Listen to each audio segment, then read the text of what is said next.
amateur Lewis reporting for cadred.org, and because obviously I'm not doing one game and I'm doing another game, I'm trying to catch up on what's happening with the UK LoL scene, which at the moment is actually quite interesting, and certainly I've got a character with me that is interesting. That's one way of putting it, and I'm sure the cadred enthusiasts will know who he is. It is WaWa from Team Infused.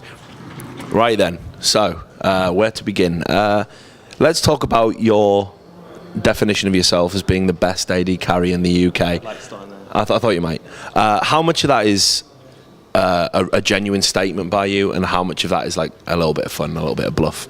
Well, like, I've always had the ego mentality, even when I was playing Source, and some of it, I genuinely feel that I am the best AD carry in the UK, but in terms of being an AD carry, you have two ways of looking at it. You have mechanically in lane, and then you have like things like team fight, presence, and like positioning in that. In terms of mechanically in lane, there are a few people I would genuinely say are better than me, but in terms of the team fight positioning, things like that, I would rate myself up there.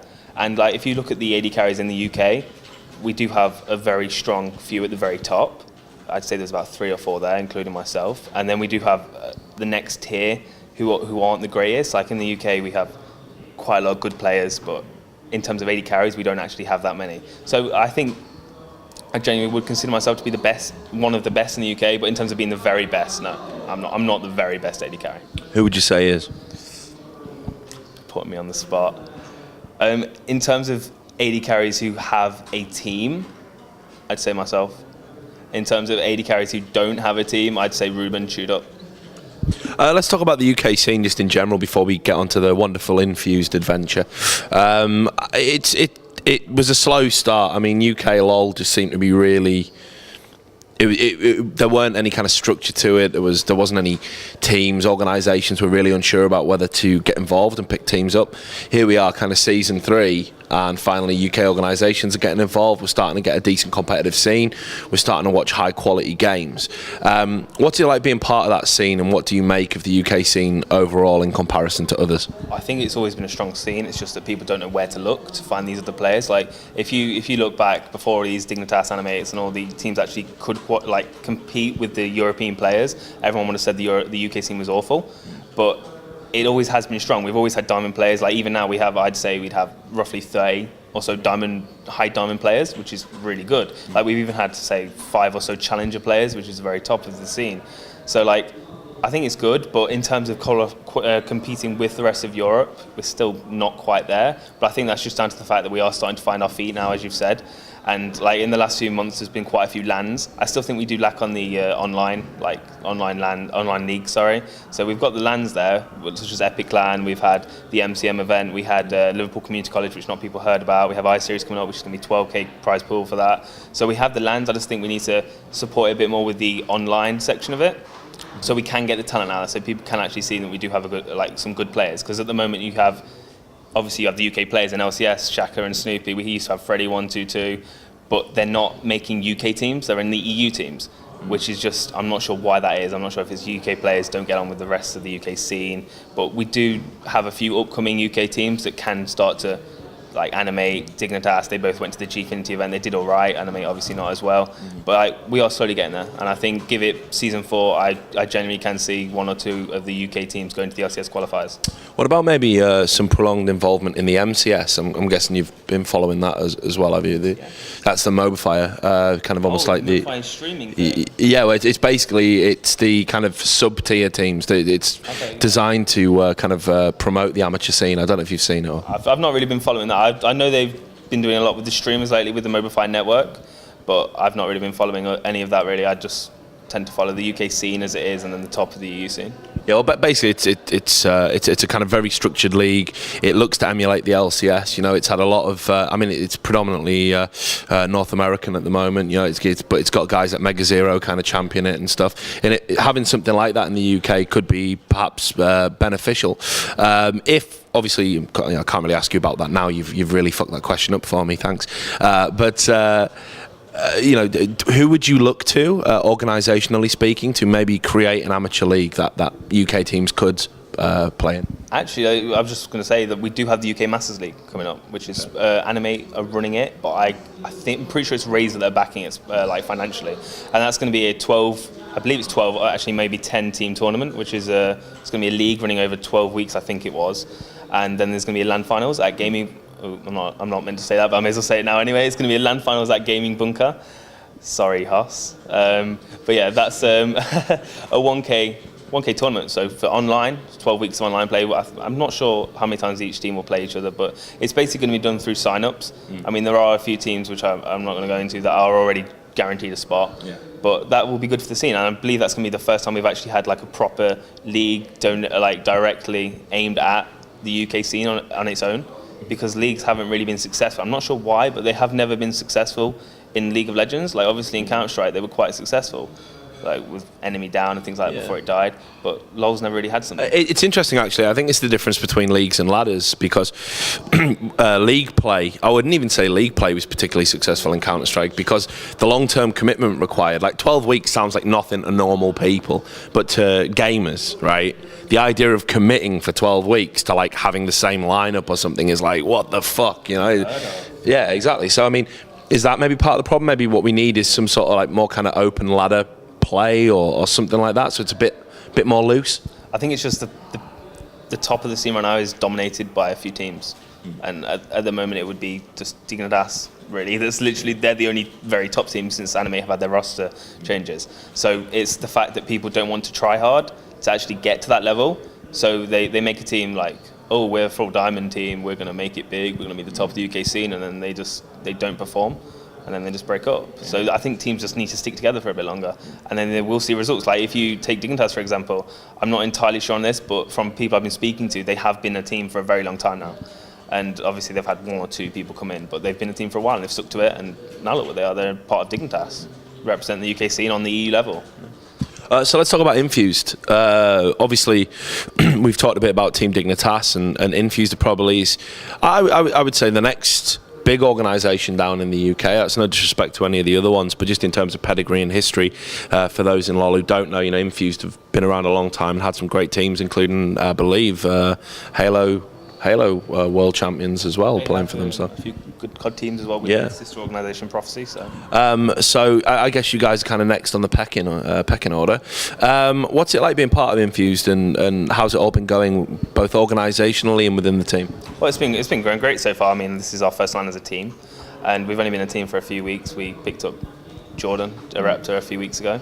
And it's been going great since then. We've been doing well on the online ladders and things like that. We've won a few online events already, and this is going to be our first time. We've just had nice PCs, nice shirts, nice everything really. It's all been going great so far, and we hope to prolong it to I-Series. And in terms of the team, we're going strong. I mean, like, we do not have the best team in terms of solo queue rating. Like, we have 3 diamond players and then 2 plat players, which like people will think, there's 5 diamond teams. There's team with 5 diamond players in the UK.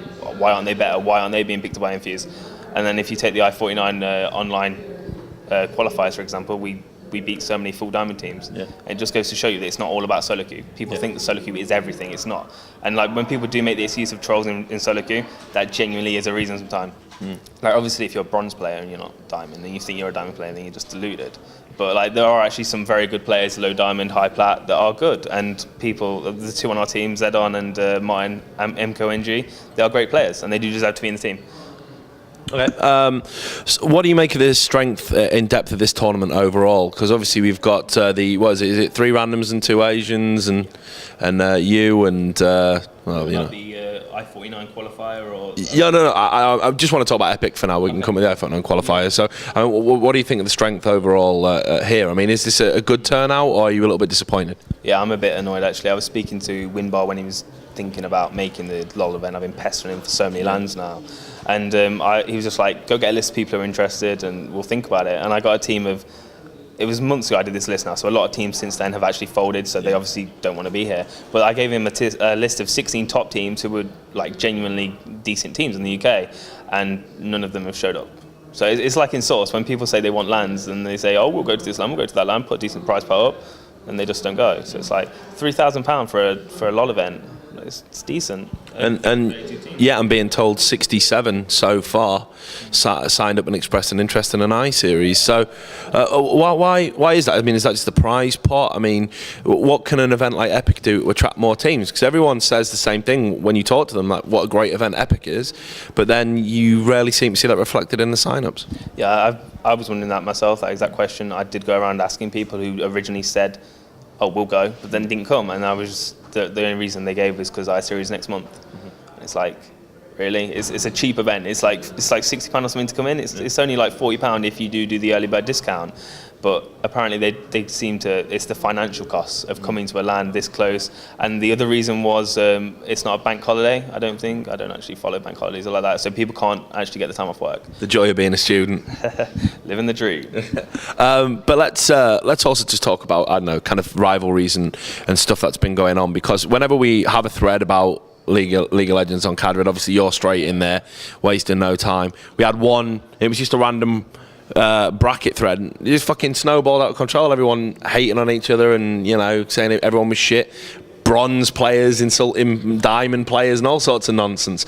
So is it actually quite a close-knit scene, and that's like friendly banter, or is there a lot of ill feeling, like people feel a bit starved of opportunities when they see people in top teams to get pissed off about it? Well, I think between some people, which I can't comment on because I don't know their relationship, some people it is just banter, but when it's just towards me, it's just because people hate me. I've come to live with that now. But it's like, I don't know why people flame each other so hard on Cadred. Like, sometimes in threads, I'll be honest, I do just go on the thread just to like stir the pot, just annoy people a bit. It's sometimes fun, to be honest, to do. But then in other times, I genuinely will try and give advice to people. Like there was a thread a while ago, it was about MF builds. Some guy was saying, build static shiv on MF, and I was just like, I'm a decent AD carry, I'll come along, I'll post, don't do that. I was giving him my advice, and I just got flamed for it. So it's like, sometimes it is just genuinely decent players trying to help out other people, and they just don't care. They just want to flame you for it. And I don't know what that is. It's like, when CSGO like came out and Source died, I just stopped playing Source and I just came over straight to LoL. So I've had a head start on some of these people who are only just picking up LoL now. And like, I've been playing the game longer than you, I do know more than you, I'm better than you. And they just don't want to, it's like the people who aren't as good don't want to take advice from the people that are decent. And if I post in a LoL thread, people will just, they'll be like, why are you posting this thread? It's like, because it's LoL related, I play League of Legends, why wouldn't I post in this thread? That just sometimes annoys me when people say that. There's a lot of people from other games now making the move over to League of Legends, and as I said, the UK seems to have been very slow on the uptake, as you know, most of the way through Season 3. But do you think that will go on to become the prevalent e-sport in the UK now, that other games, the FPS games we've had a strong tradition in, are going to, you know, die off, and League of Legends is going to be the big kid on the block? Personally, I moved over from like FPS because I wanted to try and move away from the scene. Like a scene where someone's hated like myself, just no point being there anymore. Like if you're not going to have any friends to play with or things like that, there's no point playing it. So that's personally why I moved over. You're going to make me cry, mate. Don't make it sad. To me, I was going to make it big, man. I was going to, but it's like people just I don't know why people move over to LoL. It can't be because of the prize money. Because if people say, oh, it's got a massive prize pot, things like that, let's be honest, if you move over now, you're going to have no chance. Like, it takes years of, like, most of the people who are at the top of LoL, they're at the top of LoL because they were playing Dota for like 5 years before this. So if you're going to move over for the prize pots, don't bother.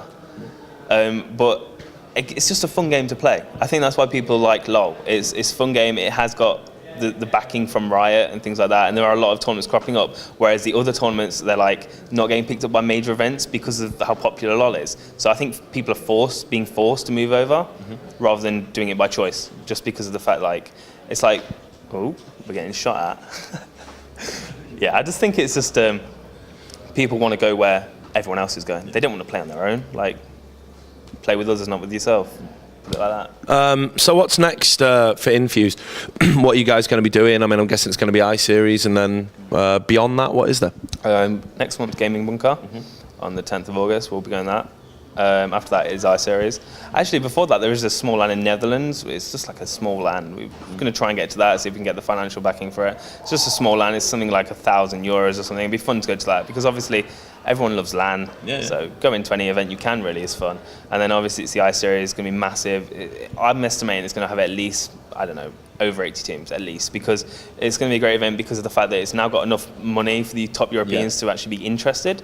But basically whatever Europeans aren't interested, the Europeans that don't qualify for Gamescom, which is like the LCS qualifier, they're going to be going to iSeries from what I've heard. Yeah. So obviously teams like Copenhagen Wolves, they're going to be going to Gamescom, and TCM, I know they're interested in coming to iSeries, but they'll probably qualify for Gamescom as well. So it's going to be basically who are the, I don't want to say second tier of the UK, the EU scene, because it's not going to be. It's going to be the top. It's going to be like the bottom half of the top. Bottom half of the top. Yeah. That's a good way to put it. All right, well, look, it's been great to talk to you. Since this is a League of Legends interview, I will let you do some shout-outs to any sponsors or anything you need to do, if you've had time to learn them all, since you've only got your shirts here. Yeah, I'd like to thank AOC, the monitor company, TT Esports, InWin, I call it In2Win, but it's InWin, and Club 3D. I'd like to thank them for our backing, for getting us here. Oh, man, I nearly forgot to ask about the rumours. No, let's not ask about the rumours. You don't want to do the rumours? I'm scared about what It was the buying your account rumour. That's what I was talking about. No, I didn't buy my account. Basically, I got permabanned a while ago, and Summoner's code, WaWa. yeah, I got permabanned, and rather than just climb all over again, I just thought, fuck it, get an account off a friend. But no, I'd never bought my account. I don't have the money to buy accounts. Like people, there's rumors on Cadred saying I bought like my account, and it's like Diamond 1, and at one point I've been like top 200 in like the solo queue rankings. So like, I don't know if any of you guys would know how much that costs, but in order to get like, say like a gold account, that's like 50 odd quid. So in order to get like a top account, it's going to be like in the hundreds. And like, I can't say that because it's against League of Legends rules, so I won't be going there. But like, yeah, it costs a lot of money. I don't have a lot of money. I'm a student. I don't have a job. But yeah, I would never buy my account anyway. I don't see the point. I can climb the ladder anyway. So there we go. He can climb the ladder anyway. So stop bullying him. Thanks a lot for taking the time to talk to us. And it's been great to catch up with you again. To all the people out there, do stay tuned to the website. We're going to have more interviews like this one from here at Epic 11 in Kettering.